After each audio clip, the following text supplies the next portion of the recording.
बाबा के नाम लेके करेलो निशा, पी पी के भंगिया पढ़ेलो चली हिस्सा। तो कैसे हो भाई लोग, उम्मीद करता हूँ आप सब बहुत ही मस्त होंगे और स्वस्थ होंगे। तो दोस्तों आ गया हूँ बोलबम का बहुत ही प्यारा सा सॉन्ग लेके, जो कि आप लोगों ने अभी अभी थोड़ा सा उसका टोनिंग सुना होगा। तो आइए देर न करते हुए इस सॉन्ग को सुनते हैं। ये सॉन्ग जिस भी भाई को अच्छा लगे वो ले सकते हैं।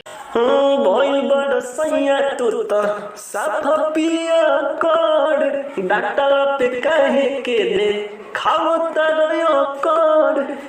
लड़की भइल बड़ सैया तू तो साफ पिया कर, डॉक्टर पे कहे के दे खाओ तरयो कर। लड़का तो बोले बाबा के चेला जब सनक जाई तमारब दम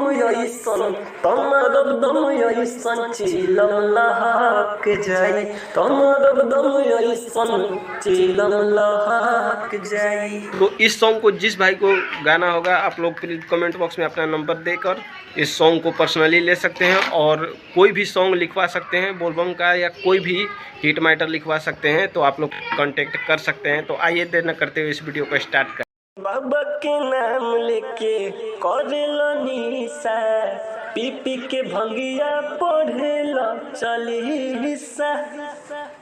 लड़का हमारा के काहे तू करेलू बदनाम धनी झूठे, डाल के वो खरिया में भंगिया ये जान जा तू कूटे। लड़की रमा सावन महीना फिर लौट आई। लड़का तमारब दम ऐसन चिलम लहक जाई, मारब दम ऐसन चिलम लहक जाई।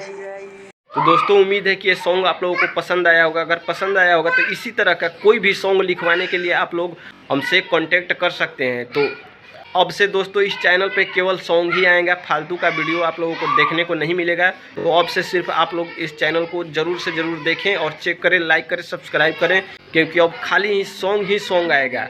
हर रोज़ 3 सॉन्ग डालूंगा दोस्तों, और आप लोग प्यार और आशीर्वाद बनाए रखें।